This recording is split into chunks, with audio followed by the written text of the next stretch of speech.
konsep-konsep pengelolaan sumber daya alam dan lingkungan. Yang pertama itu konsep kelestarian dan pendayagunaan sumber daya alam. Secara umum, konsep dasar pengelolaan sumber daya alam ditujukan kepada dua hal.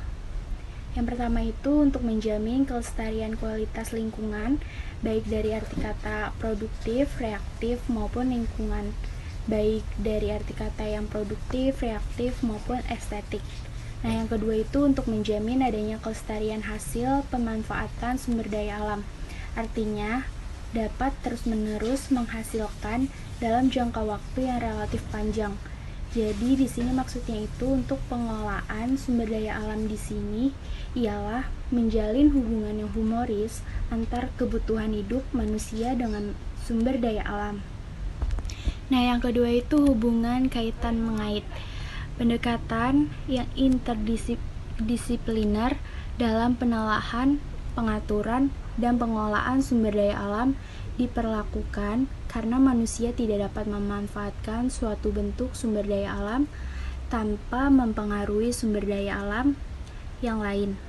Dan kata lain, sumber daya alam itu tidak saja beraneka ragam, tetapi sumber daya alam itu dapat menyebabkan yang pertama itu peningkatan erosi tanah, yang B, penurunan kesuburan tanah, terus yang ketiga pengendapan airan sungai oleh lumpur, terus selanjutnya penurunan air permukaan di musim kemarau dan pelimpahan air di musim hujan yang dapat mengakibatkan timbulnya banjir.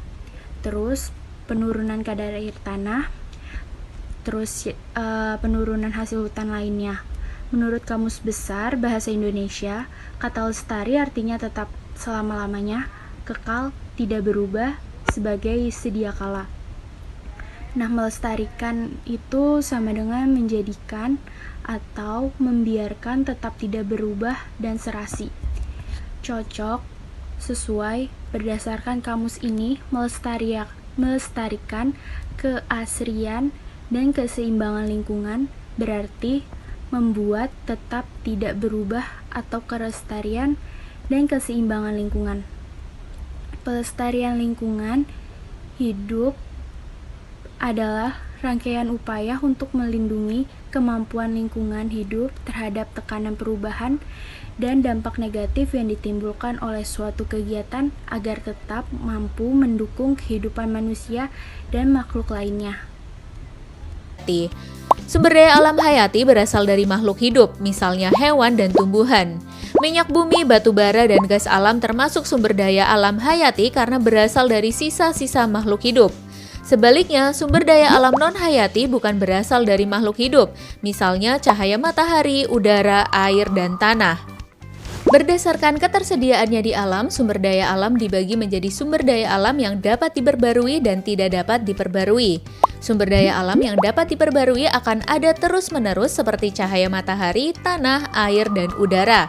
Atau sumber daya yang bisa dikelola agar jumlahnya makin banyak seperti hewan dan tumbuhan. Sebaliknya, sumber daya alam yang tidak dapat diperbarui jumlahnya terbatas dan akan habis jika dipakai terus-menerus. Contohnya, minyak bumi, batu bara, gas alam, dan bahan tambang. Sumber daya alam dapat dimanfaatkan untuk banyak kebutuhan kita loh. Bagian tumbuhan dan hewan dapat diolah sebagai bahan makanan, misalnya beras, daging, telur, ikan, kacang-kacangan, sayur, atau buah. Selain sebagai makanan, bagian tumbuhan dan hewan juga dapat diolah sebagai kain. Contohnya, kapas untuk kain katun, bulu domba untuk wol, kepompong ulat sutra untuk kain sutra, dan kulit sapi untuk jaket kulit. Beberapa jenis tumbuhan dapat dibuat sebagai jamu seperti jahe, kunyit, dan temulawak, atau tanaman lidah buaya untuk perawatan rambut dan kulit. Berbagai peralatan rumah tangga seperti meja atau lemari dapat dibuat dari bahan kayu dan plastik. Plastik merupakan hasil dari pengolahan minyak bumi. Alat masak dibuat dari aluminium yang tahan karat dan dapat menghantarkan panas. Sumber daya seperti tanah liat dan bebatuan diolah menjadi semen, genting, dan batu bata. Bahan tambang seperti besi digunakan sebagai rangka utama bangunan. Aluminium dan kayu digunakan sebagai kusen dan kerangka atap. Keindahan pegunungan, sungai, atau lautan dapat dimanfaatkan sebagai tempat wisata. Sumber daya alam juga digunakan sebagai sumber energi, terutama energi pembangkit listrik dan bahan bakar. Cahaya matahari, angin, dan air menjadi energi alternatif pembangkit listrik, sedangkan batu bara masih menjadi sumber energi utama karena murah. Minyak bumi dapat diolah menjadi bensin, solar, dan aftur. Beberapa jenis tumbuhan juga dapat diolah menjadi bioetanol dan biodiesel. Sumber daya alam perlu diolah terlebih dahulu untuk menghasilkan barang yang dapat dipakai atau dikonsumsi manusia. Pengolahan sumber daya alam membutuhkan teknologi, salah satunya dalam pembuatan kertas. Kayu gelondongan dikupas kulitnya dan dipotong-potong. Potongan kayu dimasukkan ke dalam digetser menjadi pulp atau bubur kertas. Pulp dicampur dengan berbagai bahan lainnya. Campuran pulp kemudian dimasukkan ke mesin pembuat kertas untuk dibentuk menjadi lembaran. Lembaran kertas kemudian digulung dalam ukuran besar. Gulungan besar ini akan dipotong lagi dan dikemas sesuai kebutuhan. Sumber daya alam harus dilestarikan agar tidak habis atau rusak. Banyak cara yang dapat kita lakukan untuk melestarikan sumber daya alam. Hewan dan tumbuhan yang digunakan sebagai bahan pangan dapat diperbanyak dengan cara membuat peternakan, perikanan, atau perkebunan. Pelestarian hewan dan tumbuhan yang langka atau hampir punah dapat dilakukan dengan cara konservasi seperti membuat taman nasional, cagar alam, atau suaka marga satwa. Hutan ditebang dengan sistem tebang pilih, kemudian ditanam kembali. Tanah bekas pertambangan juga harus dipulihkan agar dapat dimanfaatkan lagi. Nah, kamu sudah lebih tahu ya tentang sumber daya alam. Sekarang gimana nih biar jadi lebih bijak? Pertama, pakailah sumber daya alam sesuai kebutuhan dan tidak berlebihan ya. Kedua, jangan lupa untuk memelihara lingkungan agar tidak tercemar. Caranya dengan tidak membuang sampah sembarangan, mendaur ulang sampah, dan mengurangi produksi sampah. Terakhir, sumber daya alam yang disediakan Tuhan untuk kita harus kita syukuri ya. Salah satu bentuk syukur kita adalah dengan menjaga dan melestarikan alam. Permasalahan kependudukan terkait dengan lingkungan. Nah, yang pertama itu ada kemiskinan. Kemiskinan merupakan ketidakmampuan seseorang untuk memenuhi kebutuhan material berdasarkan standar tertentu. Adapun standar ini lebih dikenal dengan garis kemiskinan, yaitu tingkat pengeluaran atas kebutuhan pokok yang meliputi sandang, pangan, papan secara layak. Nah, cara penanggulangannya itu yang pertama, meningkatkan sumber daya ekonomi yang dimiliki penduduk miskin, misalnya dengan mengoptimalkan pemanfaatan lahan pertanian yang sempit dengan intensifikasi pertanian, memberikan bekal keterampilan untuk mengolah barang-barang bekas di sekitarnya, misalnya kaleng-kaleng bekas, besi bekas, plastik bekas, membimbing penduduk untuk jeli melihat dan memanfaatkan peluang usaha di sekitarnya, seperti penduduk yang tinggal di daerah rawa memanfaatkan ecek gondok untuk bahan kerajinan. Penduduk di daerah gunung memanfaatkan bunga pinus sebagai kerajinan dan lain-lainnya. Nah, yang kedua itu memberikan program penyuluhan dan pembekalan keterampilan pemerintah, hendaknya intensif terjun ke masyarakat untuk memberikan pengajaran dan pelatihan keterampilan bagi penduduk miskin agar dapat menghasilkan suatu guna menunjang pendapatannya. Pemerintah mencairkan bapak asuh terutama para pengusaha-pengusaha untuk menggandeng masyarakat untuk mengembangkan usahanya. Nah, yang ketiga itu menyediakan pasar-pasar bagi penjualan produksi penduduk. Pasar misalnya fasilitas penting dalam menunjang pendapatan penduduk. Selain sebagai tempat memasarkan hasil produk mereka, keberadaan pasar juga bisa memotivasi masyarakat untuk lebih produktif lagi, karena masyarakat tidak perlu khawatir lagi akan mengalami kesulitan memasarkan hasil produknya tersebut. Nah, selanjutnya yang kedua itu kesehatan. Kualitas penduduk yang diuraikan sebelumnya yang berpengaruh terhadap kemiskinan ternyata juga berpengaruh kepada kesehatan penduduk. Kemiskinan akan berdampak pada kesehatan penduduk. Miskin cenderung memiliki pola hidup kurang bersih, tidak sehat, Kondisi kehidupan yang memprihatinkan mengharuskan penduduk miskin bekerja keras melebihi standar kerja penduduk yang lebih mampu, sehingga mengesampingkan aspek kesehatan.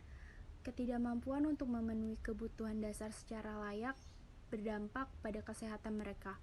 Ketidakmampuan dalam memenuhi kebutuhan pangan secara sehat bergizi berdampak pada rendahnya gizi. Ketidakmampuan dalam memenuhi kebutuhan perumahan mengharuskan mereka tinggal di kolong jembatan, bantaran sungai, atau rumah seadanya, sehingga kebutuhan akan senantiasa air bersih juga tidak terpenuhi. Ketidakmampuan dalam memenuhi kebutuhan pakaian secara layak berdampak pada kesehatan kulit dan organ-organ lainnya. Cara penanggulangannya itu yang pertama, mengadakan perbaikan gizi masyarakat. Terus yang B, pencegahan pemberantasan penyakit menular.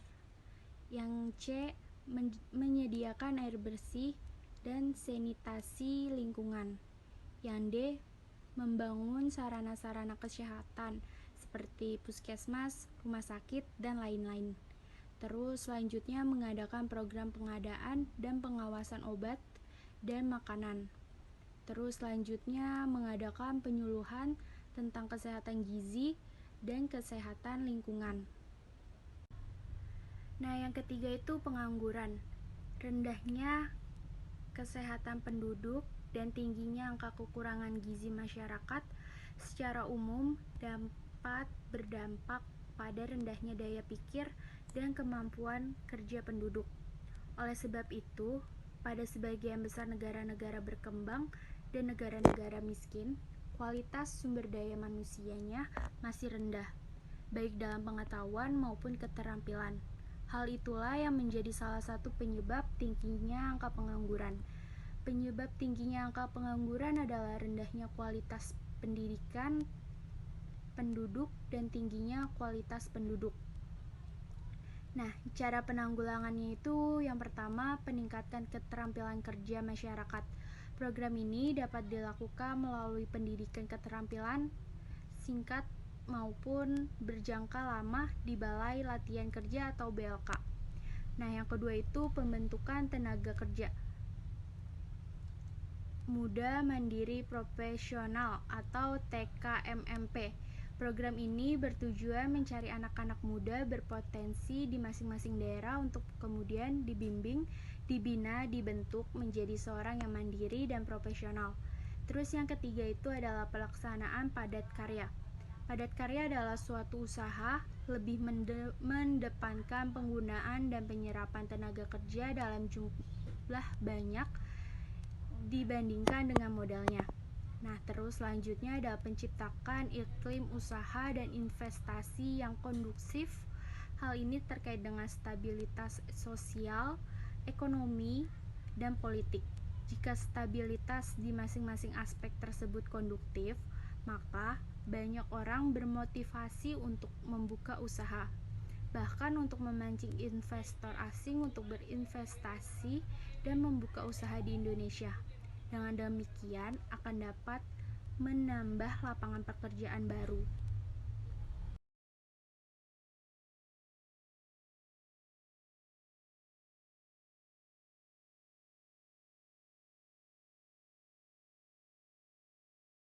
Yang keempat, masalah tingkat pendidikan.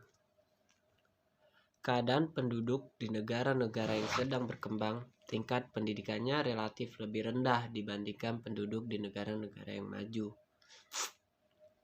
Demikian juga dengan tingkat pendidikan penduduk Indonesia.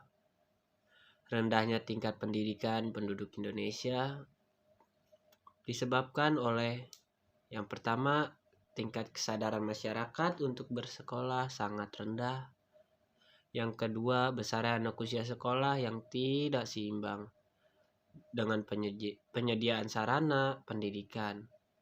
Yang ketiga, pendapatan per kapita penduduk di Indonesia rendah sekali.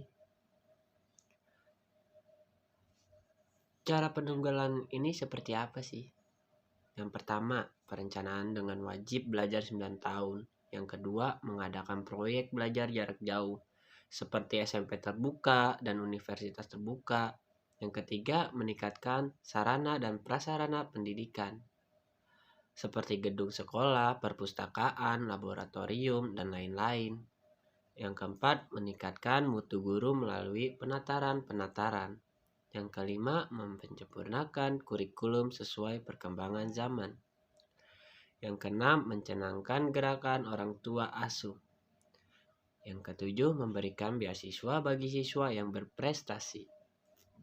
Yang kelima, masalah tingkat penghasilan dan pendapatan. Tingkat penghasilan dan pendapatan suatu negara biasanya diukur dari pendapatan per kapita, yaitu jumlah pendapatan rata-rata penduduk dalam suatu negara. Negara-negara berkembang umumnya mempunyai pendapatan per kapita rendah. Hal ini disebabkan oleh pendidikan masyarakat rendah, tidak banyak tenaga ahli, dan lain-lain. Yang kedua, jumlah penduduk banyak, besar angka ketergantungan. Cara penanggulangannya yaitu menekan laju pertumbuhan penduduk, merangsang kemauan berwirausaha swasta, menggiatkan usaha kerajinan rumah tangga dan industri, dan memperluas kesempatan kerja, meningkatkan GNP dengan cara meningkatkan barang dan jasa. Prinsip pelestarian SDA dan lingkungan. Prinsip pelestarian SDA dan lingkungan hidup. Prinsip hukum pelestarian fungsi lingkungan hidup secara teoritis dan idealistis adalah sebuah prinsip yang menghendaki upaya-upaya konkret di lapangan untuk mewujudkan ekstensi kelestarian fungsi lingkungan hidup secara terus-menerus dari ancaman pencemaran atau kerusakan dari ancaman pencemaran atau kerusakan akibat kelalaian yang dilakukan oleh pelaku usaha atau kegiatan. Idealisme yang melandasi prinsip ini pada intinya adalah proses atau cara yang tepat untuk melakukan beragam upaya untuk mempertahankan kelestarian fungsi lingkungan hidup. Landasan penerapan prinsip hukum pelestarian. Yang pertama, Pasal 14 ayat 1 UU PLH menyebutkan bahwa setiap orang berkewajiban memelihara kelestarian fungsi lingkungan hidup serta mencegah dan menanggulangi pencemaran dan kerusakan fungsi lingkungan hidup. Yang kedua, Pasal 14 ayat 1 UU PLH menegaskan bahwa untuk menjamin pelestarian fungsi lingkungan hidup, setiap usaha dan kegiatan dilarang melanggar baku mutu dan kriteria baku kerusakan lingkungan hidup. Yang ketiga, Pasal 21 ayat 1 Undang-Undang Nomor 5 Tahun 1984 tentang perindustrian bahwa perusahaan industri wajib melaksanakan upaya keseimbangan dan kelestarian sumber daya alam serta pencegahan penimbunan kerusakan dan pencemaran lingkungan hidup akibat kegiatan industri yang dilakukan.